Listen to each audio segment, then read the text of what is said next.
गरीब ढाबे वाली। शीतल अपने पति विनय के साथ रहा करती थी। शीतल की दो लड़कियां थी, निधि और सुनिधि।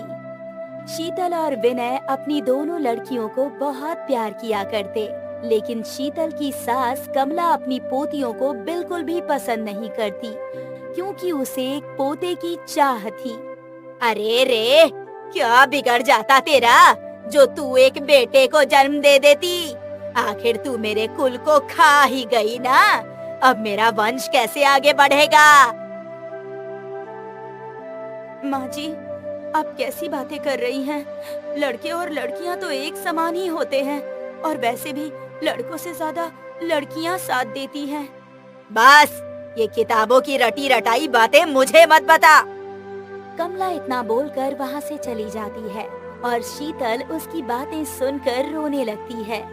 दिन गुजरते हैं, तभी एक दिन खबर आती है कि खेतों में काम करते हुए विनय को एक सांप ने डस लिया है और उसकी मौत हो गई है। उसके मरने से शीतल टूट जाती है और कुछ दिनों बाद कमला रोते हुए अपनी बहू से कहती है, न जाने किस घड़ी में तुझसे अपने बेटे की शादी करवाई थी। पहले तो दो पोतियों को जन्म देकर मेरी छाती पर बोझ बढ़ा दिया, और अब मेरे बेटे को भी खा गई। माँ जी, अगर आपने अपना बेटा खोया है, तो मैंने भी तो अपना पति खोया है। मैं जानती हूँ कि तू नागिन है, काली नागिन, और तू मेरे बेटे को डस गई। अब मेरा बेटा ही नहीं रहा तो तू यहाँ नहीं रहेगी, निकल यहाँ से। कमला ये बोलकर शीतल और उसकी दोनों बच्चियों को घर से निकाल देती है। शीतल बेचारी रोती हुई सड़कों पर दर बदर भटकने लगती है।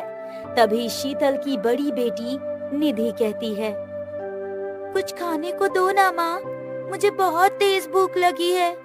मेरी बच्ची, तेरी माँ तेरा दुख समझती है, लेकिन अब मैं खाना कहाँ से लेकर आऊं? मेरे पास तो बिल्कुल भी पैसे नहीं है। निधि भी शीतल की मजबूरी को समझती है, क्योंकि वो 5 साल की थी। वो शीतल के आंसू देखकर भूख के कड़वे घूंट पी जाती है।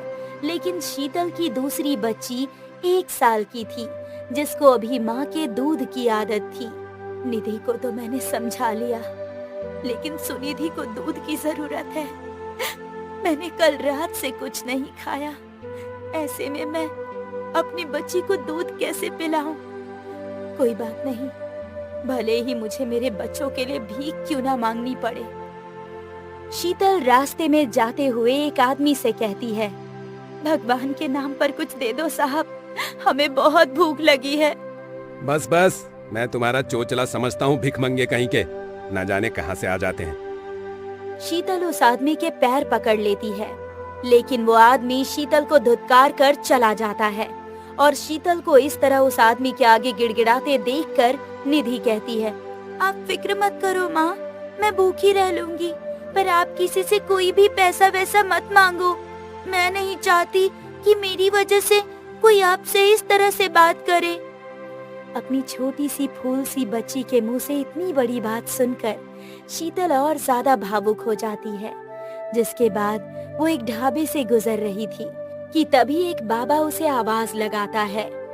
बाबा की आवाज सुनकर शीतल दोनों बच्चियों को लेकर उस ढाबे पर जाती है और पेट भर कर खाना खाती है। और खाना खाने के बाद वो सुनिधि को दूध पिलाती है और फिर बाबा आते हैं।